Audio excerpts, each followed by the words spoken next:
السلام علیکم دوستو، آج ہم پھر سے حاضر ہیں انفارمیٹیو لاؤنج کی ایک نئی ویڈیو کے ساتھ۔ دوستو، حالیہ مہینوں میں دنیا بھر میں مقبول ہونے والی آن لائن گیم ورڈل روزانہ کروڑوں افراد کھیلتے ہیں اور اپنا سکور شیئر کرتے ہیں، اور اب اس گیم نے 80 سالہ خاتون کی زندگی بچانے میں اہم کردار ادا کیا ہے، جسے ایک حملہ آور نے گھر میں قید کر دیا تھا۔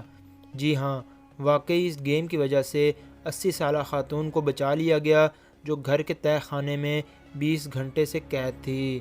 امریکی ریاست ایلنوائے سے تعلق رکھنے والی ڈینسی ہالٹ تنہا زندگی گزار رہی ہیں اور آدھی رات کو ننگ دھڑنگ چاقو بردار شخص گھر میں گھس گیا۔ حملہ آور نے معمر خاتون کو بستر سے اٹھا کر دھمکی دی کہ اگر شور مچایا تو وہ ان کو کاٹ دے گا۔ بعد ازاں اس شخص نے ڈینسی بورڈ کو خوراک یا ادویات کے بغیر تہہ خانے میں بند کر دیا، جس کے بعد انہیں لگا کہ اب بچنا مشکل ہے۔ انہوں نے بتایا کہ خود کو ٹھیک رکھنے کے لیے ورزش کی اور فیصلہ کیا، میں اس طرح مرنا نہیں چاہتی اور میں نہیں چاہتی کہ میرے بچے ماں کے قتل کی خبر سنیں۔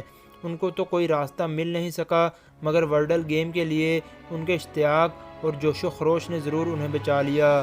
6 اشاروں کے ذریعے 5 حروف کا درست لفظ جاننے والے اس وائرل آن لائن گیم کا روزانہ کا سکور ڈینسی بولٹ اپنی بیٹیوں سے شیئر کرتی تھی۔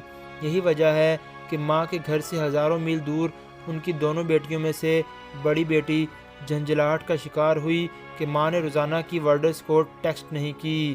معمر خاتون نے مقامی میڈیا کو بتایا، میں نے اس صبح اپنی بڑی بیٹی کو ورڈل سکور نہیں بھیجا جس نے اسے پریشان کر دیا۔ فکر مند بیٹی نے لینڈ لائن فون کے ذریعے ماں سے رابطے کی کوشش کی تو لائن منقطع ملی، جس کے بعد اس نے پڑوسی سے مدد طلب کی۔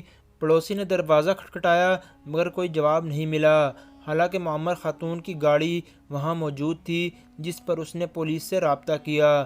پولیس اہلکاروں نے وہاں پہنچنے پر ڈینسی کے شور کو سنا اور تہہ خانے سے نکال لیا۔ انہوں نے گھر کے اوپر بیڈ روم سے 32 سالہ حملہ آور کو بھی گرفتار کر لیا، جس کے بارے میں ان کا ماننا ہے کہ وہ ذہنی صحت کے مسائل سے دوچار ہے۔ آج کی ویڈیو میں بس اتنا ہی۔ ویڈیو اچھی لگی ہو تو ہمارے چینل کو سبسکرائب کرنا مت بھولیے گا۔